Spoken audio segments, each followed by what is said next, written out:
Game 2. Fight! It is, of course, Game 2.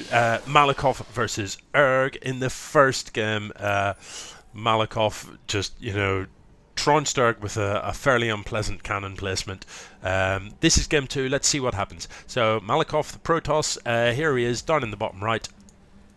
And in the top left, Erg going for a much more traditional supply depot first, which, that's the right thing to do. Here's the pylon coming down for Malacof. If you're very unfamiliar with this game, what these structures do is get you supply, and by supply what we're talking about is basically every unit in the game that you have costs some supply. It's a way of limiting the total number of units in the game. So you can never have more than an absolute total of 200 supply.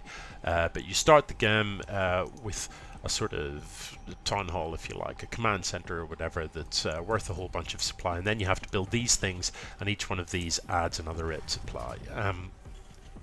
So before you can build any units, you do need to build a supply depot as a Terran or a pylon as a Protoss.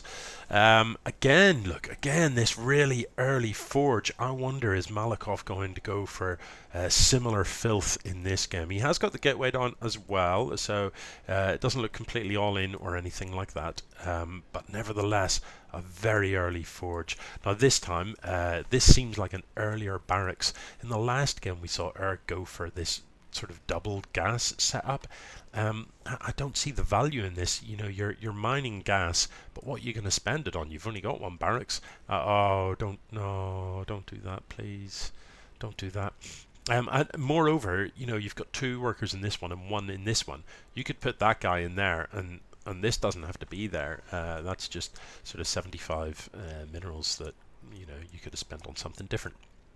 This worker coming across the map is going to come and have a look. In StarCraft 2, it's really important that you find out what your opponent is doing. You don't want to be surprised by stuff. So sending a worker across to your opponent's base to just go in and have a look around is very, very normal and indeed recommended. From Eric's point of view, he wants to get these Marines to shut this worker down as quickly as possible. What happened to that guy? Did he shoot his own Marine? He's at it again. Erg loves to shoot his own stuff. It's great. Malacof here has got an expand on. That's a nice early expand. I like that a lot. The forge that he's got here is upgrading weapons. Now, as a little tip, you can upgrade armor for the same cost as upgrading weapons, and when you're playing against Terran, upgrading armor is the better choice in the early game, because in the early game you're likely to be against Marines, and Marines do small amounts of damage rapidly.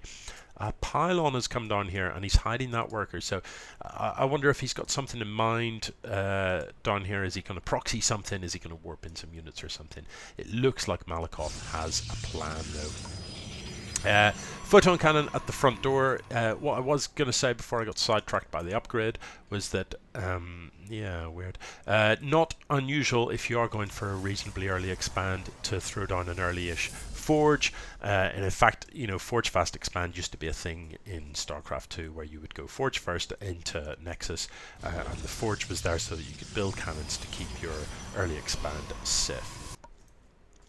Over here, I'll just go back to a comment I made earlier about having a queue of stuff. You can queue up units to be built from something like a barracks, and if you look, you can have 5 Marines queued up. But let's think about that. A Marine costs 50 minerals, so that's 250 minerals tied up in a queue. Well, if I cancel 3 of those Marines from the queue, I can get a worker to build a second barracks, and by the time that Rax is finished up,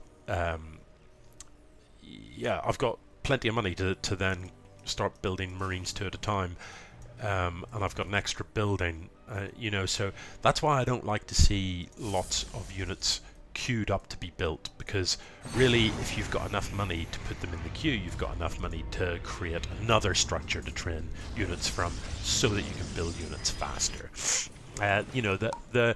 The goal of the game really ultimately is to kill your opponent. To do that, you need an army. So StarCraft kind of to some extent, in an oversimplified world, comes down to who does the best job of turning minerals into units.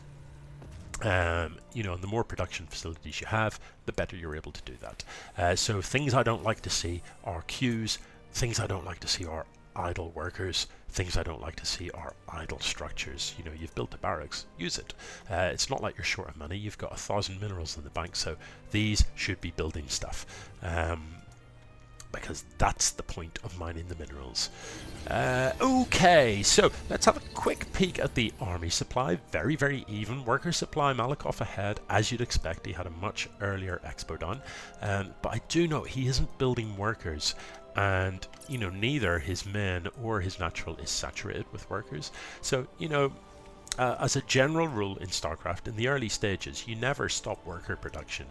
And unless, you know, maybe you have a particular build in mind where you've got a timing attack or something, under those circumstances you might cut workers at some point to save up money to spend on units.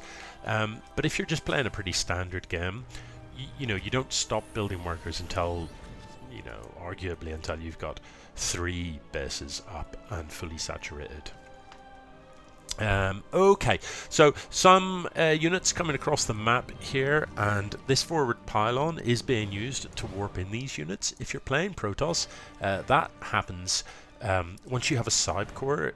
You research from that warp gate and you turn your gateways into warp gates, and that allows you to basically beam in a unit anywhere where there's a pylon.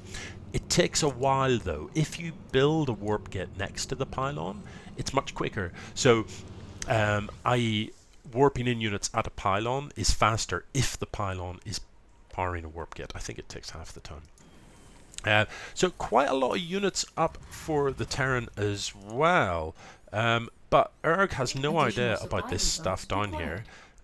Meanwhile, you know, Malacof doesn't have a great deal of information about his opponent either, but Erg literally knows nothing about his opponent. He hasn't seen inside his opponent's base at all. Let's have another quick peek at the army supply. Malacof is ahead in army supply, and that is slightly concerning. I think he probably has he definitely has an upgrade advantage as well. If we look at the upgrades, he's got all damn upgrades, while Erg has none. Erg, when you're playing Terran, the most, you know, normally the first upgrade you would start would be this one, Stim, that's carried out from the add-on, the Tech Lab added onto a barracks. Stim is useful, and combat shield is huge as well. It adds 10 life to a marine, so they go from 45 to 55 as a percentage increase. That's quite significant for every single marine that you build, so those are important upgrades. I think Malacof just wins this fight. You know, this bunker isn't going to be finished in time. Yeah, maybe pull back, keep them alive till the bunker's finished, but no, I think he just wins. I think Malacof just wins. That's a shame. You know, I'm not against Malacof winning. More just that, you know, had that bunker come up a little bit earlier, he'd got a few units in there, he might have been able to have held this, and we might have seen a slightly more interesting game unfold. But unfortunately, this is just too much Protoss. So let's have a little bit of analysis while these units just sort of rip everything up. Void Rays and stuff in the mix as well here. Yeah, you know, you've got a whole bunch of workers up, marines and stuff up here. I hope those weren't standing there the whole time. Where are you off to? Just dead. I'm just going to run down here for a mosey, folks. You know, if I'm not back in 15 minutes. Yeah, what could Erg have done differently? You know, I suppose for me, the number one thing, there was no scouting happened, so Erg never knew what his opponent was up to. Malacof didn't really scout much either, apart from that initial worker. These bunkers aren't going to do anything, because there's nothing to put in them. Malacof didn't really do scouting either, but he did seem to have a plan. You know, he pushed out with this timing attack. Erg, I'm not sure if Erg did have a plan, just, you know, more was waiting for something to happen. So maybe if you are going to wait for something to happen, you know, maybe you get a defensive bunker down a bit earlier. And kind of, if you do build a bunker as a Terran and you have got a bunker with some units in it, you know, a single bunker can hold quite a lot if if you repair it. So if you pull some workers and have them repairing the bunker, bunkers are pretty tough. Where's this guy going?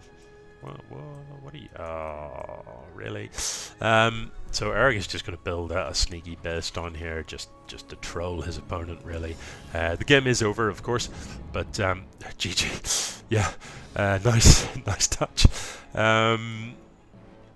But Erg and Quentin.